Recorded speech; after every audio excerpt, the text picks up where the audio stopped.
Today our lecture is about disaster recovery in IT. Introduction. What is disaster recovery in IT? Disaster recovery in IT refers to the process and strategies implemented to protect and restore IT systems and data after a disaster or disruptive event. It involves planning, testing, and implementing measures to ensure business continuity and minimize downtime. Importance of disaster recovery. In today's digital age, organizations heavily rely on IT systems and data to operate. A disruption or loss of these resources can have severe consequences, including financial losses, reputational damage, and legal implications. Disaster recovery in IT is crucial for minimizing these risks and ensuring the resilience of businesses. Importance of disaster recovery. Protecting business continuity. Disaster recovery is crucial for ensuring the continuity of business operations in the event of a natural or man-made disaster. It helps minimize downtime and prevent data loss, allowing businesses to quickly recover and resume normal operations. Mitigating financial loss.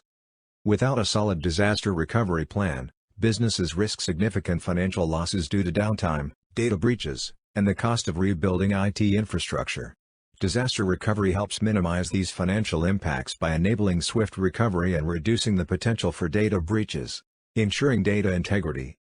Disaster recovery ensures the integrity and availability of critical data, preventing the loss of important information and maintaining the trust of customers and stakeholders. It includes regular backups, redundant systems, and data recovery processes to ensure data is protected and accessible. Compliance and legal requirements. Many industries have specific compliance and legal requirements regarding data protection and business continuity. Implementing a robust disaster recovery plan helps organizations meet these requirements and avoid penalties or legal issues. Risk assessment.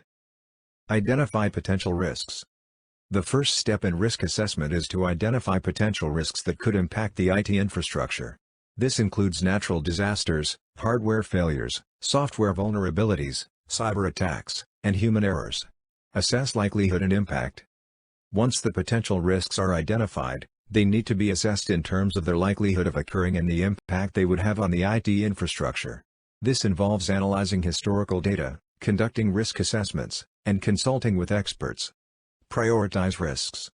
After assessing the likelihood and impact of each risk, they need to be prioritized based on their severity.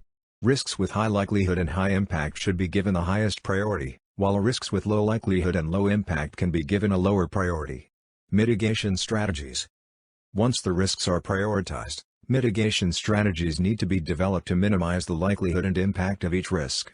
This may involve implementing backup and recovery systems, strengthening cybersecurity measures, and creating contingency plans. Regular review and update. Risk assessment is an ongoing process and should be regularly reviewed and updated.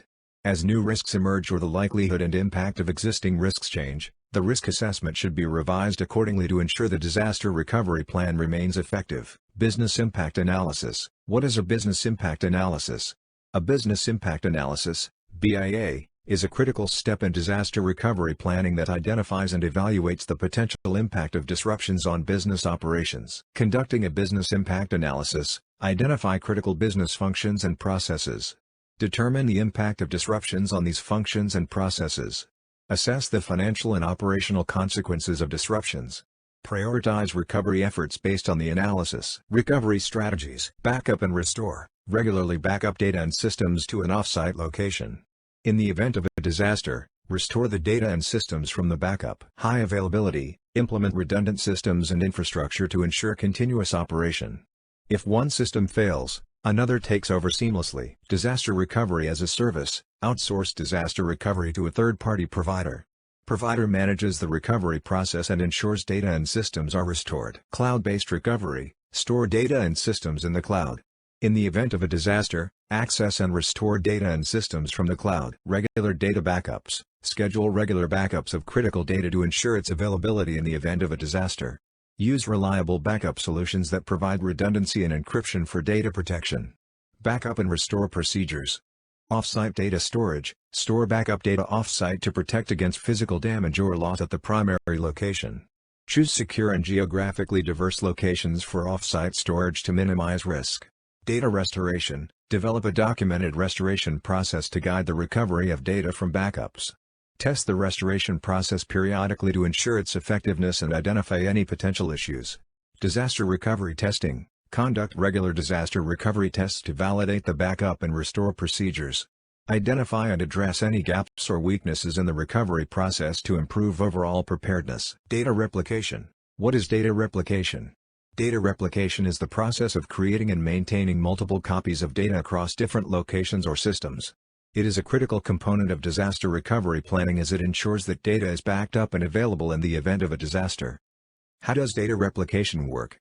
Data replication works by continuously copying data from a primary source to one or more secondary locations. This can be done in real time or at scheduled intervals. In the event of a disaster or system failure, the secondary copies of data can be used to restore operations and minimize downtime. High availability solutions. Redundant servers. High availability solutions involve setting up redundant servers and data centers to ensure continuous operation even in the event of hardware or software failures. Cloud computing. Leveraging cloud computing infrastructure provides additional redundancy and scalability, allowing for seamless failover and disaster recovery. Disaster recovery testing. Importance of testing. Disaster recovery testing is a critical aspect of ensuring the effectiveness of an organization's disaster recovery plan. It involves simulating various disaster scenarios to evaluate the readiness and effectiveness of the plan and mitigating the impact of potential disasters. Benefits of testing. Identifies vulnerabilities. Testing helps identify any weaknesses or vulnerabilities in the disaster recovery plan, allowing organizations to address them before an actual disaster occurs. Ensures plan effectiveness. By testing the plan in realistic scenarios, organizations can ensure that their disaster recovery strategies and procedures are effective in minimizing downtime and data loss. Builds confidence. Regular testing builds confidence among stakeholders that the organization is well prepared to handle potential disasters and recover critical IT systems and data. Compliance requirements. Many industries have compliance requirements that mandate regular disaster recovery testing to ensure data protection and business continuity. Incident response plan. What is an incident response plan? An incident response plan is a predefined set of procedures and protocols that an organization follows when responding to and managing a cybersecurity incident or any other type of IT-related incident. Key components. Identification and classification of incidents. Incident response team roles and responsibilities. Incident escalation and communication procedures. Incident containment and eradication. Post-incident analysis and documentation. Communication plan. Effective communication. A communication plan is a crucial component of disaster recovery planning. It ensures that all stakeholders are informed and updated during and after a disaster. Timely information.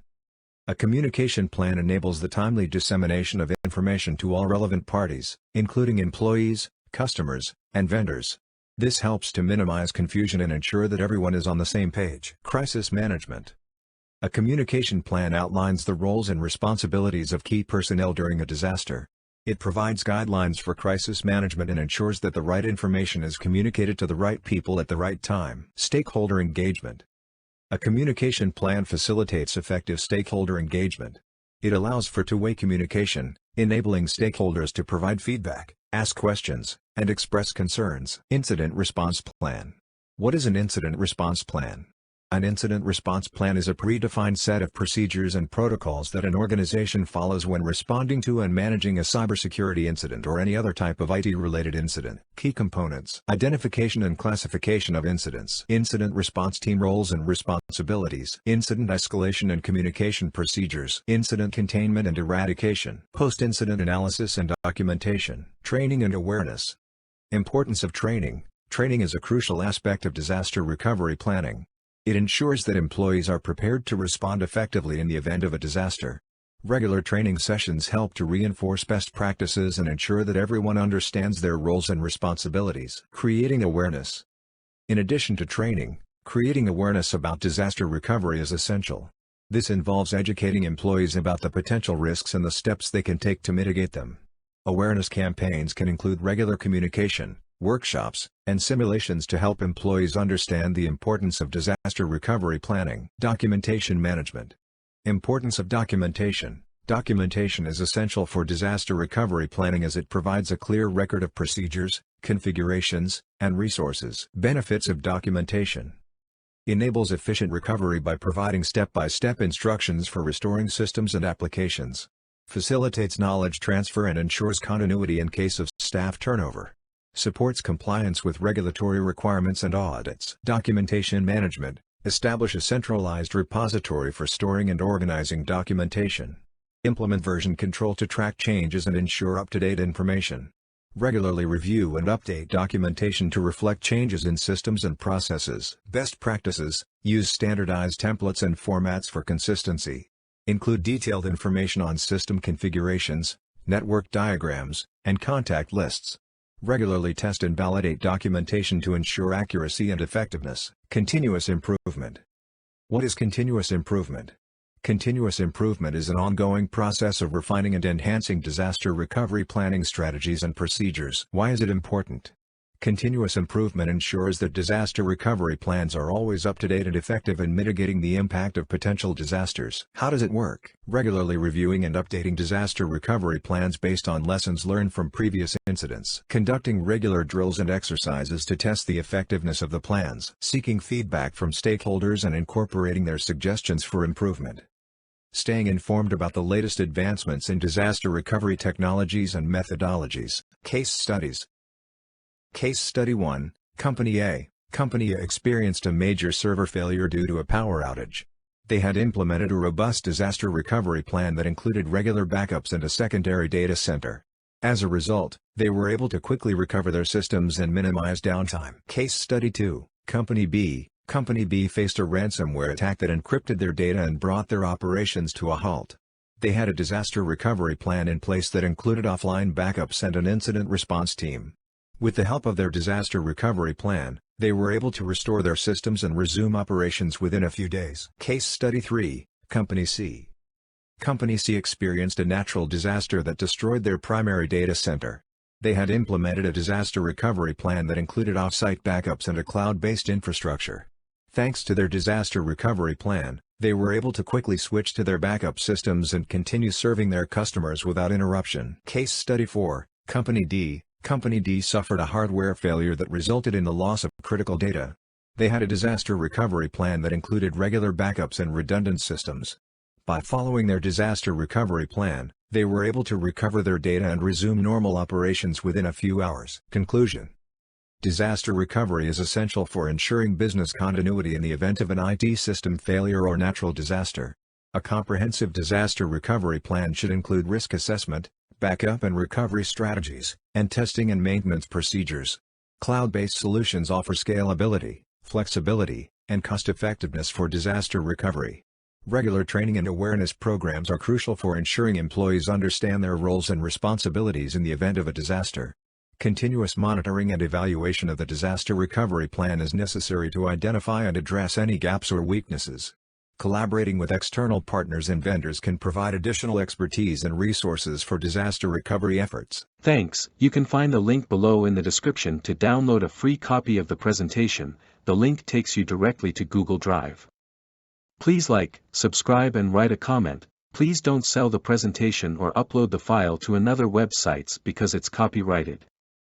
So what is the next video? Write down in the comments section the topic of the presentation and the number of slides. See you in the next video, presentations upon your request.